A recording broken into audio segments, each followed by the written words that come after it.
कर्म करे किस्मत बने, जीवन का यह मर्म, प्राणी तेरे हाथ में, तेरा अपना कर्म, तेरा अपना कर्म।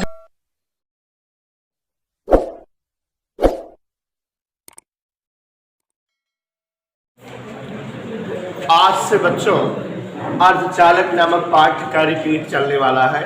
मैं आपको अर्धचालक पाठ रिवाइज करने जा रहा हूँ, क्योंकि सभी बच्चों ने पढ़ा हुआ है जरूर अर्धचालक, लेकिन थोड़ा सा जो है अस्त व्यस्त हो गया था, काफ़ी थोड़ा सिस्टमेटिक हो जाएगा। एक बार दोहरा दें, क्योंकि चैप्टर 15-20 नंबर के लिए महत्वपूर्ण है, इसलिए दोहराना भी जरूरी है। ज़्यादा समय नहीं लगेगा, बहुत ज़्यादा 2-3 दिन में दोहरा देंगे। और ध्यान से सुनिएगा, लिखाएंगे नहीं। नोट्स आपके पास उपलब्ध है, घर से जो है देख लीजिएगा। जिसके पास नोट्स ना हो हमसे संपर्क करिएगा, हमारे पास नोट्स है, हम दे देंगे। तो यहाँ देखिए जरा, सभी लोग रिवाइज करा दे रहे हैं अर्धचालक। और अर्धचालक 3 दिन पढ़ाएंगे, केवल 3 दिन प्रत्यावर्ती धारा।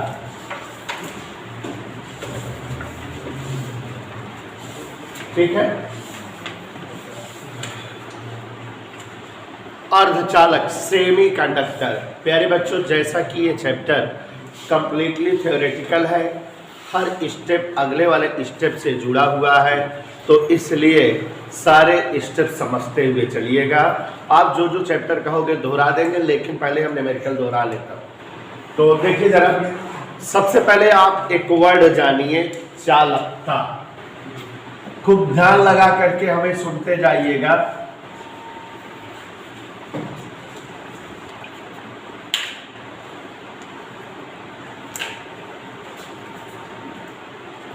चालकता, कंडक्टिविटी।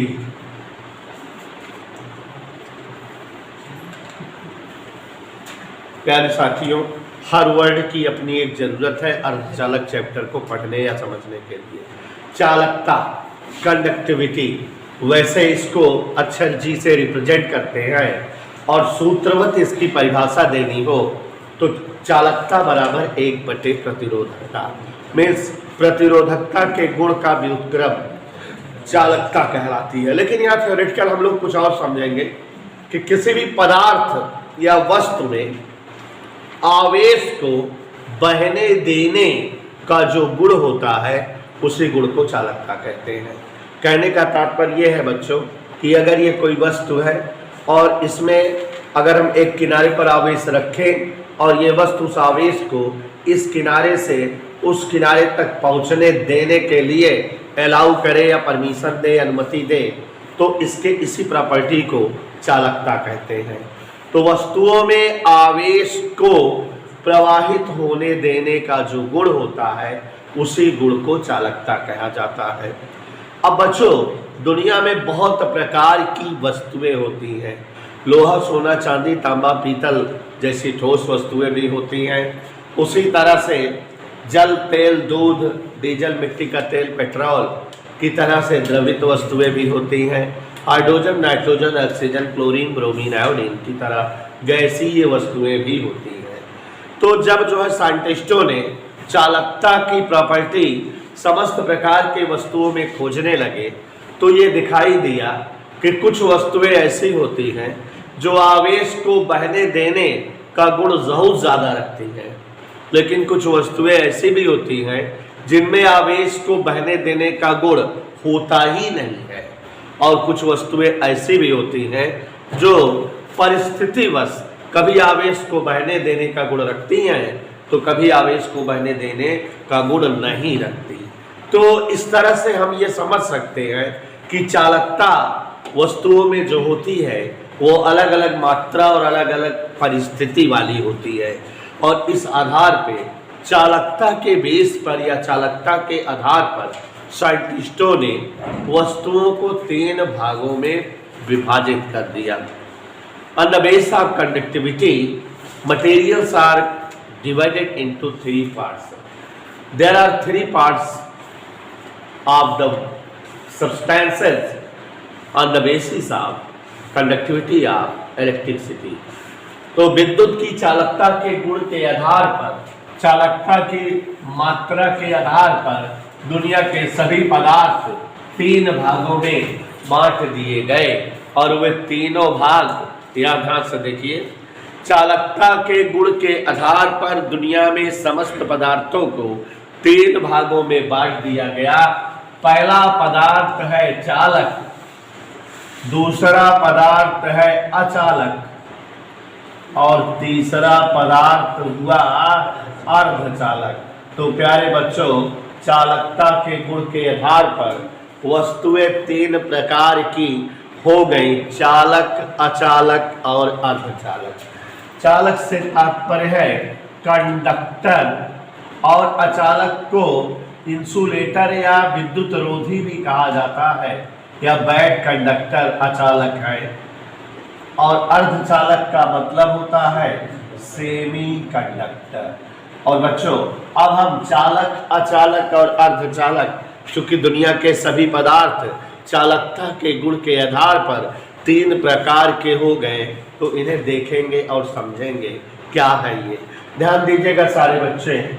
चालक ऐसे समस्त पदार्थ जिनमें चालकता का गुण बहुत अधिक हो, ऐसे सभी पदार्थ जो आवेश को बहने देने का गुण बहुत अधिक रखते हो, उन्हें चालक कहा गया। ऐसे समस्त पदार्थ जिनमें चालकता का गुण बहुत ज्यादा हो, जो आवेश को बहने देने का गुण बहुत अधिक रखते हो, उन्हें हम क्या कहे बेटा?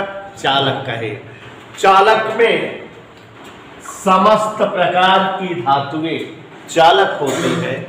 सभी अम्लीय, क्षारीय द्रव, माने किसी द्रव में अम्ल या क्षार का गुण डाल दो तो समस्त प्रकार के अम्लीय, क्षारीय द्रव विद्युत के सुचालक होते हैं, उनमें चालकता का गुण होता है।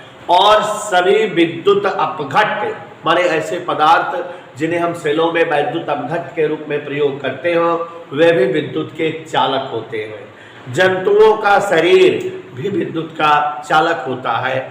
और अधातुओं में दुनिया में इकलौती एक अधातु है ग्रेफाइट, जो विद्युत की चालक होती है, चालकता का गुण रखती है। तो इस तरह से चालकता का गुण रखने वाली वस्तुओं के उदाहरण में हमने बताया कि सभी धातुएं विद्युत में चालकता का गुण रखती हैं। और अम्लीय, क्षारीय द्रव, विद्युत अपघट्य, जंतु शरीर, या आपको बताए ग्रेफाइट, ये सब के सब विद्युत के चालक होते हैं। अब ये जो धातुएं बहुत ज्यादा चालकता का गुण रखती हैं, तो चूंकि धातुएं विभिन्न है, लोहा, सोना, तांबे, जस्ता, एल्युमिनियम, पीतल, तो धातुओं में चालकता का गुण अलग अलग मात्रा में पाया गया। साइंटिस्टों ने खोज की है कि धातुओं में सबसे ज्यादा चालकता चांदी की होती है। Silver is more conductive metal, silver सर्वाधिक चालकता वाली धातु है। उसके बाद बेटा सिल्वर के बाद एल्युमिनियम, तांबा, लोहा, इस तरह से चालकता घटती जाती है अन्य धातुओं में, ठीक है। और उसके बाद चालकता के संदर्भ में एक और प्रॉपर्टी जानते रहिए कि चालकता धातुओं की ताप के वृद्धि के व्युत्क्रम अनुपाती होती है। मीन्स ताप बढ़ाए जाने पर चालकता का मान कम होता रहता है। पदार्थों की चालकता ताप बढ़ने के साथ घटती है, क्योंकि ताप वृद्धि के साथ प्रतिरोधकता बढ़ती है, तो इसीलिए चालकता जो है कम होती है। तो बच्चों, ये सब जो है टॉपिक था चालक का, चालकता के आधार पर। अब अचालक परिभाषा बना सकते हो। अचालक को विद्युत रोधी भी कहा जाता है, एक ही मतलब होता है, कंफ्यूज मत होइएगा। तो ऐसे समस्त पदार्थ जिनमें चालकता का गुण ना हो, नगण्य हो, बिल्कुल ना हो, जिन पदार्थों में चालकता का गुण ना पाया जाए, माने ऐसे समस्त पदार्थ जो अपने से हो करके विद्युत या आवेश को प्रवाहित ना होने दें, जो आवेश को प्रवाहित होने देने का गुण ना रखते हो, उन्हें हम अचालक कहते हैं। और प्यारे साथियों, सभी अधातुएं ग्रेफाइट को छोड़कर विद्युत की अचालक है। ठीक है ना बेटा, विद्युत शब्द हम बार बार बोल रहे हैं, चालकता अपना स्पेशल नहीं होती, विद्युत के साथ होती है, क्योंकि चालकता दो होती है, उष्मीय चालकता, विद्युत चालकता, इसलिए यहाँ विद्युत की चर्चा हो रही है। Is that okay? तो समस्त प्रकार की धातुएं विद्युत की, अधातुएं और उपधातुएं विद्युत की अचालक होती है। इनमें अचालकता का गुण होता है, ये अचालक होती है। लकड़ी, रबर, पत्थर, प्लास्टिक, यह सब भी विद्युत के अचालक पदार्थ हैं। इनमें भी जो है आवेश या विद्युत को बहने देने का गुण नहीं होता।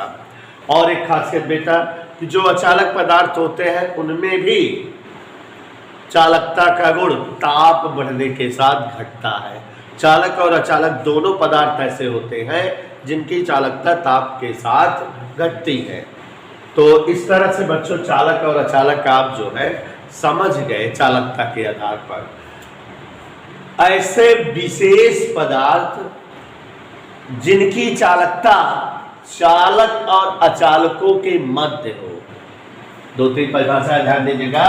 ऐसे समस्त पदार्थ जिनकी चालकता अचालकों से अधिक किंतु चालकों से कम हो, मतलब शॉर्टकट में जिन पदार्थों की चालकता चालक और अचालक के मध्य पाई जाए वे पदार्थ अर्धचालक कहलाते हैं। अर्धचालक वे पदार्थ होते हैं जो सामान्य ताप पर, प्रकृति में सामान्य ताप पर पाए जाने पर विद्युत के अचालक होते हैं, किंतु ताप वृद्धि पर या उच्च ताप पर ये चालकता का गुण दिखाते हैं, माने विद्युत के चालक हो जाते हैं। अर्धचालकों में चौथे समूह के तत्व विद्युत के अर्धचालक माने गए हैं और सिलिकॉन और जर्मेनियम पावरफुल और प्रसिद्ध या लोकप्रिय अर्धचालक है, पॉपुलर अर्धचालक है सिलिकॉन और जर्मेनियम। कार्बन एक सस्ता अर्धचालक है, सस्ते अर्धचालक के रूप में कार्बन का नाम लिया जाता है। और बच्चों अर्धचालक ऐसे विशिष्ट पदार्थ हैं, विरले पदार्थ है, दुनिया में और कोई पदार्थ ऐसा नहीं है कि जिसका ताप बढ़ाओ और चालकता का गुण बढ़ने लगे। ताप बढ़ाने पर इनकी प्रतिरोधकता घटती है। इसे विशिष्ट गुण के कारण ये दुनिया के समस्त प्रकार के इलेक्ट्रॉनिक डिवाइसों में बहुत ज़्यादा यूज होते हैं। आप बीएससी थर्ड ईयर पढ़ोगे तो पूरा एक पेपर अर्धचालक से रिलेटेड रहेगा। एक पेपर का मतलब एक मोटी किताब अर्धचालक से ही रिलेटेड रहेगी। और फर्स्ट ईयर थर्ड ईयर दोनों सालों में फिजिक्स में, बीएससी में। तो बेटा आप समझ गए अर्धचालक के बारे में। एक बार हम संदीप के कहने पर और बता दे रहे हैं। ऐसे समस्त पदार्थ जो साधारण ताप पर विद्युत के अचालक हो और उच्च ताप पर विद्युत के चालक बन जाए अर्धचालक कहलाते हैं। दूसरा बताए कि ऐसे पदार्थ जिनकी चालकता चालकों और अचालकों के मध्य हो उन्हें अर्धचालक कहा जाता है। ये ऐसे पदार्थ होते हैं जो चौथे समूह के तत्वों के रूप में है। कार्बन सस्ता अर्धचालक है, बाकी सब जो है पॉपुलर वाले अर्धचालकों में सिलिकॉन और जर्मेनियम है। हमारे विद्युतिकी में इनका बहुत ज़्यादा इस्तेमाल और प्रयोग है अर्धचालकों का। क्यों? क्योंकि इनकी एक स्पेशल क्वालिटी है कि ताप वृद्धि के साथ इनकी चालकता बढ़ती है। तो ये जो है विशेष क्वालिटी है इनकी। तो अब बच्चों ये हम लोग जो ने चालकता जाना और चालकता के आधार पर चालक, अचालक और ये जो है अर्धचालक समझा।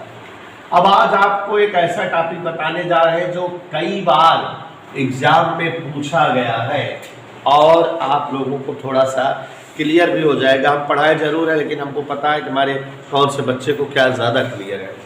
तो अभी इसमें हम आपको जो है एक्सप्लेन करेंगे जो टॉपिक, वो थोड़ा सा पिछली बार आप लोगों को कम क्लियर रहा होगा। बहुसंख्यक और अल्पसंख्यक आवेश की बात इसमें ज़्यादा क्लियर हो जाएगा। ठोसों में ऊर्जा बैंड एक आध बार देखो आपने अंसार पेपर में भी हमने इसको पढ़ाया था कि आ गया था, याद आया? अंसार पेपर में भी आ गया था।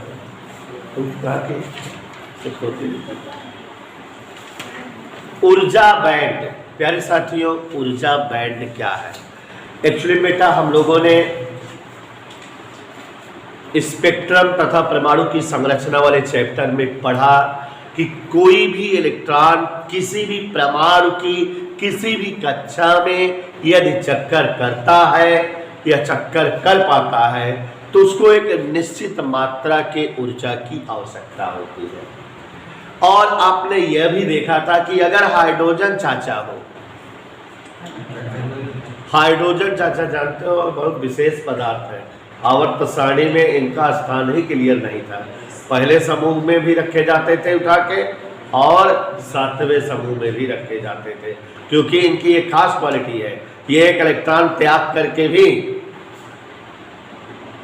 अष्टक पूरा करने वाली प्रॉपर्टी दिखाते हैं और एक इलेक्ट्रॉन ग्रहण करके भी कक्षा पूरी करने की प्रॉपर्टी दिखाते हैं। धातु और अधातु दोनों का गुण जो है प्रदर्शित करते हैं, है कि नहीं? ऐसा भाई हम केमिस्ट्री ज़्यादा नहीं जानते हैं तो आप लोग जानिएगा, ऐसा कुछ होता है क्या? तो हाइड्रोजन का विशेष महत्व है हमारे भाई। आप जो है कभी इस हाइड्रोजन पहले समूह के तत्वों की तरह धातु का गुण प्रदर्शित करता है और धातुओं से रिएक्शन करके उनके हैलाइड बनाता है। जैसे जो है सोडियम क्लोरीन से क्रिया करके सोडियम क्लोराइड बनाता है, उसे हाइड्रोजन व क्लोरीन से क्रिया करके हाइड्रोजन क्लोराइड बनाता है। याद आया? तो ये धातु का गुण दिखा रहा है, इसकी संयोजकता धनेक होनी चाहिए इस केस में, लेकिन ये कभी कभी जो है धातुओं से क्रिया करके अधातु वाला गुण भी दिखाता है। सोडियम से क्रिया करके सोडियम हाइड्राइड बनाता है या नहीं है? तो यहाँ ये ऋणात्मक प्रवृत्ति दिखा रहा है, ऋणात्मक संयोजकता दिखा रहा है, ऐसा ये कह रहे हैं। तो हाइड्रोजन के बारे में ऐसे ही कुछ होता है। तो बाय द वे हम ऊर्जा बैंड के बारे में बात कर रहे थे कि आपको हमने उसमें दिखाया था कि हाइड्रोजन परमाणु के किसी भी कक्षा में चक्कर करने हुए इलेक्ट्रॉन को -13.6 इलेक्ट्रॉन वोल्ट बटे एन स्क्वायर ऊर्जा की रिक्वायर्ड होती है। आपने देखा था, पढ़ा था कि अगर हाइड्रोजन पहली कक्षा में उसका कोई एक इलेक्ट्रॉन हो उसके परमाणु का, तो उसको -13.6 बटे 1 का स्क्वायर इलेक्ट्रॉन वोल्ट इतनी ऊर्जा चाहिए अपनी कक्षा में चक्कर करने के लिए। ऐसे ही जैसे यहाँ हाइड्रोजन है वैसे यहाँ अगर Z² लगा दो तो आपको किसी भी परमाणु के किसी इलेक्ट्रॉन को किसी कक्षा में चक्कर करने के लिए आवश्यक ऊर्जा की मात्रा पता लग जाएगी। फॉर्मूला ऐसे ही बनाता है, याद आया? तो प्यारे साथियों, हमें ये पता है कि किसी परमाणु के किसी भी कक्षा में चक्कर करने के लिए इलेक्ट्रॉनों को एक निश्चित मात्रा की ऊर्जा की आवश्यकता होती है। और बच्चों, किसी परमाणु की जो सबसे बाहर वाली कक्षा होती है, अंग्रेजी में बात करें तो आउटर मोस्ट सेल, हिंदी में बात करें तो संयोजी कक्षा, उस कक्षा में जो इलेक्ट्रॉन होता है उसको चक्रण के लिए जितनी ऊर्जा की आवश्यकता होती है उसे ही जो है हम ऊर्जा बैंड में विशेष ऊर्जा बैंड कहते हैं। तो यहां समझो जरा ऊर्जा बैंड क्या है। इलेक्ट्रॉनों को कक्षाओं में चक्कर हेतु जितनी ऊर्जा की रिक्वायर्ड होती है, आवश्यक ऊर्जा की मात्रा ऊर्जा बैंड कहलाती है। नहीं समझे? इलेक्ट्रॉनों को परमाणु की कक्षाओं में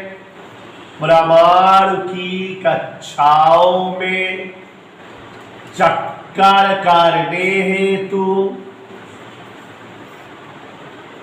आवश्यक ऊर्जा की मात्रा ठोसों में ऊर्जा बैंड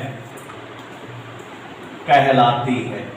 माने अगर जो है कोई इलेक्ट्रॉन किसी परमाणु की तीसरी कक्षा में 13.6 इलेक्ट्रॉन वोल्ट ऊर्जा से चक्कर करता है, तो इसका मतलब उसकी ऊर्जा बैंड 13.6 में इलेक्ट्रॉन वोल्ट है। तो किसी परमाणु में उसकी किसी कक्षा में इलेक्ट्रॉन को चक्कर करने हेतु आवश्यक ऊर्जा की मात्रा ऊर्जा बैंड कहलाती है। इसके बारे में थोड़ा डीप में समझो, हो सकता है पहली बार न समझ पाए हो। ऊर्जा बैंड बच्चों हम अध्ययन में सरलता के लिए 3 भागों में बांट कर पढ़ते हैं। मतलब देयर आर 3 प्रकार की ऊर्जा बैंड इन ठोसों। देयर आर 3 प्रकार की ऊर्जा बैंड इन ठोसों। ठोसों में 3 प्रकार की ऊर्जा बैंड मानी गई है। सबसे पहले बेटा ध्यान दीजिएगा, ठोस में ऊर्जा बैंड को अध्ययन में सरलता हेतु 3 प्रकार का जो है परिभाषित किया गया। एक ऊर्जा बैंड है संयोजी ऊर्जा बैंड, ये मेन ऊर्जा बैंड होता है, संयोजी ऊर्जा बैंड। दूसरा है चालन ऊर्जा बैंड, क्या? और तीसरा है वर्जित ऊर्जा क्षेत्र या फॉरबिडन एनर्जी गैप।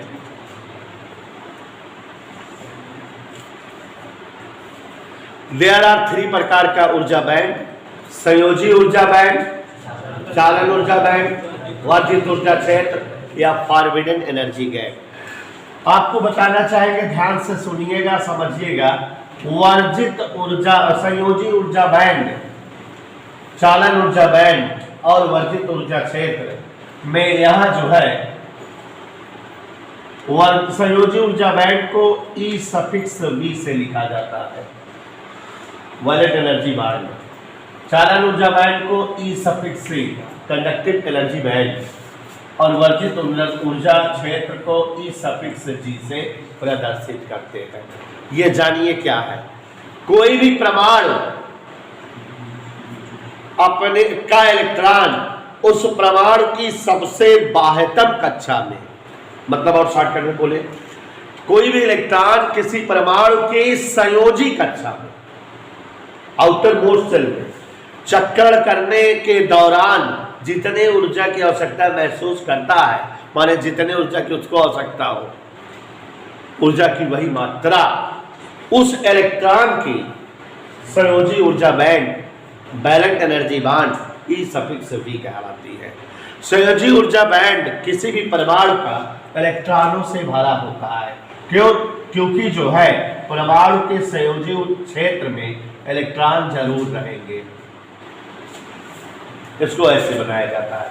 एक बार फिर से, किसी परमाणु की सबसे बाहर वाली कक्षा में, इतना लंबा बोले बजाय क्या कहते हैं, संयोजी कक्षा में, किसी परमाणु की संयोजी कक्षा में चक्कर करने हेतु आवश्यक ऊर्जा की मात्रा संयोजी ऊर्जा बैंड कहलाती है। और संयोजी ऊर्जा बैंड का मान अलग अलग परमाणुओं के लिए अलग अलग होता है। हाइड्रोजन के संयोजी ऊर्जा बैंड का मान कम होता होगा क्योंकि उसमें एक ही कक्षा होती है, तो इसलिए इलेक्ट्रॉन को चक्कर करने के लिए कम ऊर्जा रिक्वायर्ड होती होगी। लेकिन और जो पदार्थ है जिनमें कक्षाएं बढ़ती जाती हैं, तो एकदम अंतिम कक्षा तक जाने के लिए ज्यादा ऊर्जा की रिक्वायर्ड होती होगी, तो संयोजी ऊर्जा बैंड का मान अन्य जो है पदार्थ के परमाणुओं के लिए अधिक हो जाता होगा। समझ आया? तो किसी परमाणु की सबसे बाह्यतम कक्षा में चक्कर करने हेतु आवश्यक ऊर्जा की मात्रा या किसी परमाणु के संयोजी कक्षा में चक्कर करने हेतु आवश्यक ऊर्जा की मात्रा संयोजी ऊर्जा बैंड कहलाती है।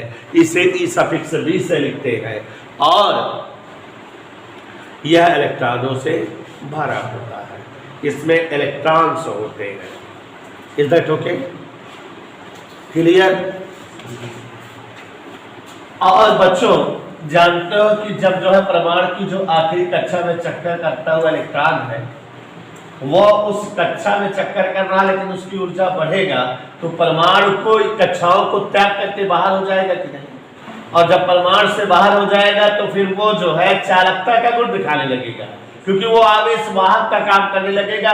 उसी को ऊर्जा देने पर वही जो है धारा प्रवाह प्रदर्शित करेगा, चालकता का गुण दिखाएगा। तो जितनी ऊर्जा की मात्रा से कोई भी इलेक्ट्रॉन परमाणु की कक्षा के बाहर हो जाए, ऊर्जा की वह मात्रा चालन ऊर्जा बैंड कहलाती है। और चालन ऊर्जा बैंड पूरी तरह से खाली रहता है। ठीक है, इसमें इलेक्ट्रॉन आते हैं ऊर्जा बढ़ने पर। इधर ओके।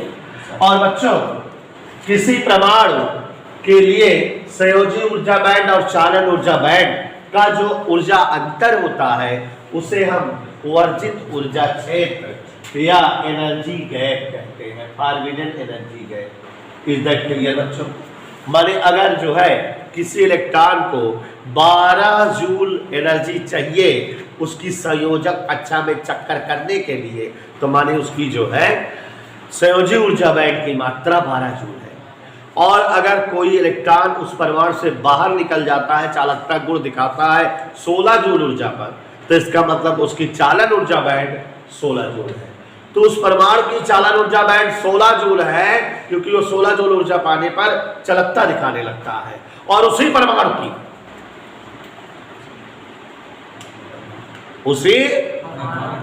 के संयोजक कक्षा में रहने के लिए उसको 12 जूल की ऊर्जा की आवश्यकता है, माने उसकी संयोजी ऊर्जा बैंड 12 जूल है। तो दोनों कक्षाओं या दोनों ऊर्जा बैंडों का अंतर 4 जूल, तो मतलब 4 जूल ऊर्जा वर्जित ऊर्जा क्षेत्र हुआ। अगर संयोजी ऊर्जा बैंड के इलेक्ट्रॉन की ऊर्जा 4 जूल बढ़ जाए तो वह जो है संयोजी ऊर्जा बैंड को क्रॉस करके चालन ऊर्जा बैंड में आ जाएगा, चालकता का गुण दिखाने लगेगा। तो दो तरह से परिभाषा वर्जित ऊर्जा क्षेत्र की दी जा सकती है, संयोजी ऊर्जा बैंड और चालन ऊर्जा बैंड के ऊर्जा अंतर का मान ही वर्जित ऊर्जा क्षेत्र कहलाता है, या संयोजी ऊर्जा बैंड से चालन ऊर्जा बैंड तक पहुंचने के लिए रिक्वायर्ड ऊर्जा की मात्रा वर्जित ऊर्जा क्षेत्र की चौड़ाई या वर्जित ऊर्जा क्षेत्र कहलाती है। आप देख रहे हो वर्जित ऊर्जा क्षेत्र को Eg से और चालन ऊर्जा बैंड को E∑C से और संयोजी ऊर्जा बैंड को E∑V से व्यक्त किया जाता है। और प्यारे बच्चों, ठोसों में ऊर्जा बैंड 5 नंबर का क्वेश्चन अंसाल में भी पाए थे, आया हुआ था। अब ऊर्जा बैंड के आधार पर पदार्थों का वर्गीकरण, ऊर्जा बैंड जो ये आपने सीखा, इसके आधार पर पदार्थों का वर्गीकरण। तो ऊर्जा बैंड के आधार पर प्यारे साथियों देयर आर 3 टाइप के पदार्थ। हाउ मेनी पदार्थ? ऊर्जा बैंड के आधार पर देयर आर 3 प्रकार के पदार्थ।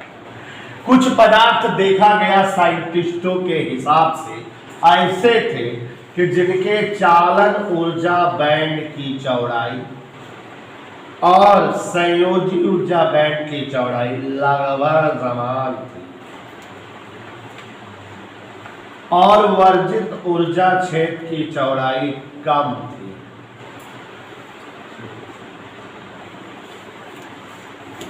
यहां क्या भर दिए हम? इलेक्ट्रॉन। ये क्या हो गया हमसे पूछो? पूछ रहे हैं, बता रहे।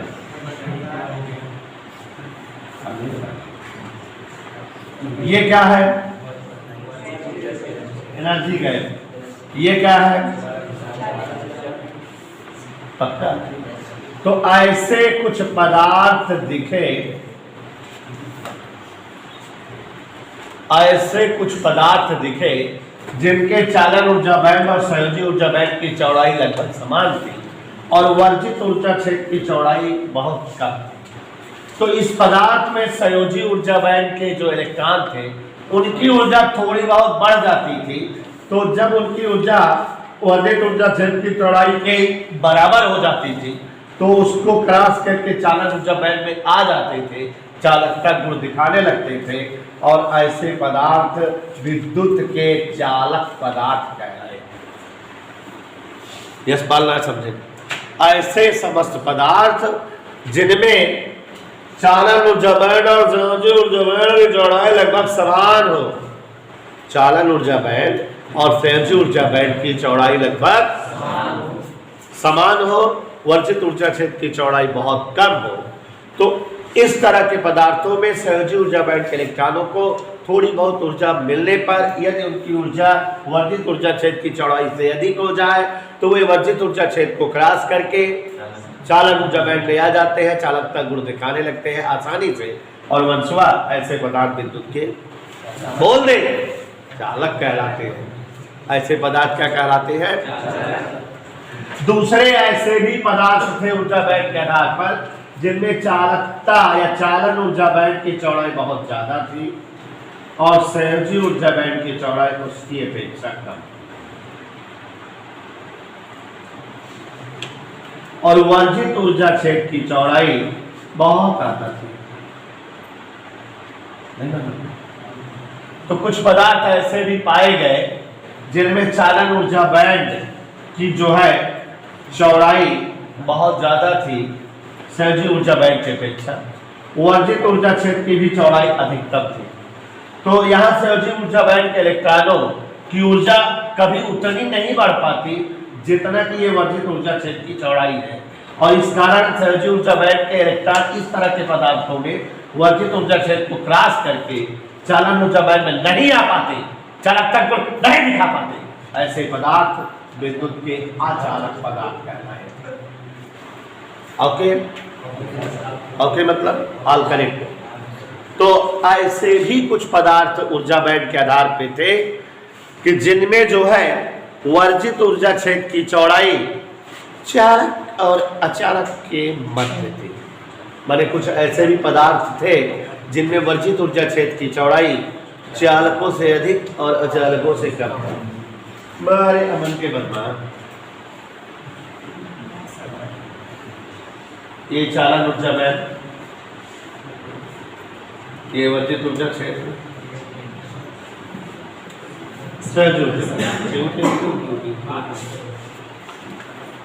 दिख रहा है? क्यों क्यों क्यों क्यों?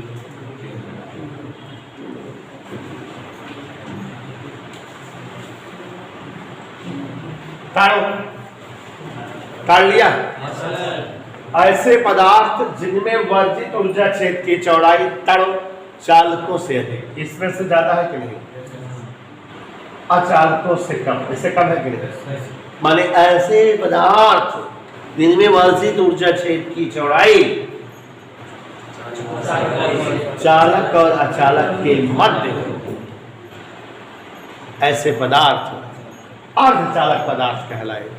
ऐसे पदार्थ अर्धचालक पदार्थ कहलाए। और अगर इस तरह के पदार्थों में बाहर से गर्म करके संयोजी ऊर्जा बैंड के इलेक्ट्रॉनों को ऊर्जा दे दी जाए तो संयोजी ऊर्जा बैंड के इलेक्ट्रॉनों की ऊर्जा बढ़ती है और उनकी ऊर्जा बढ़ के एनर्जी गैप से अधिक हो जाती है, और वे जो है संयोजी ऊर्जा बैंड से चालन ऊर्जा बैंड में चले जावे हैं, चालकता गुण दिखलावे हैं, और इसलिए उच्च ताप पे देयर कार्ड अर्धचालक। ओके, तो ये ऊर्जा बैंड के आधार पे चालक, अचालक और अर्धचालक। यहाँ एक 5 नंबर का क्वेश्चन आपको तैयार हो गया।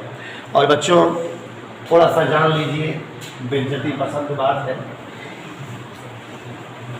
होल या कोटा क्या बोलेगा? मस्त टॉपिक था, बता दीजिए, ध्यान से समझो। और अब एकदम रट उठना चाहिए। थोड़ा सा आपकी भी जरूरत है घर जा करके रिपीट मार देना। वैसे मेरा प्रयास है कि 2-3 दिन में खत्म हो जाए। हो सकता है बृहस्पतिवार तक इसका समापन हो जाए, क्योंकि शुरुआत में टाइम लेता है। एक ही चित्र में 2 बन जाते हैं।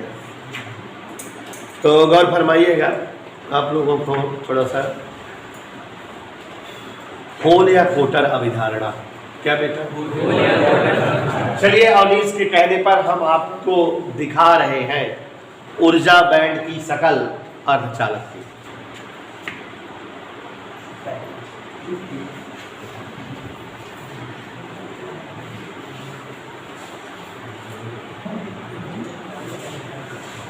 अर्धचालक ऐसे पदार्थ होते हैं जिनमें जो है ऊर्जा बैंड की चौड़ाई ठोस के ऊर्जा बैंड के अपेक्षा, चालक के ऊर्जा बैंड के अपेक्षा अधिक और अचालक के ऊर्जा बैंड की अपेक्षा कम होती है। ऐसे जो है ऊर्जा बैंड की सकल सूरत वाले पदार्थ अर्धचालक कहलाते हैं।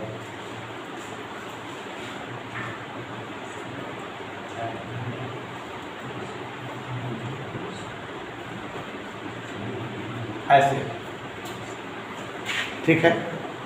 तो ये हमारे अर्धचालक की सकल सूरत है। एक्चुअली में हमें होल या कोटर से परिचित कराना है आपको, क्योंकि आगे रिक्वायरमेंट है।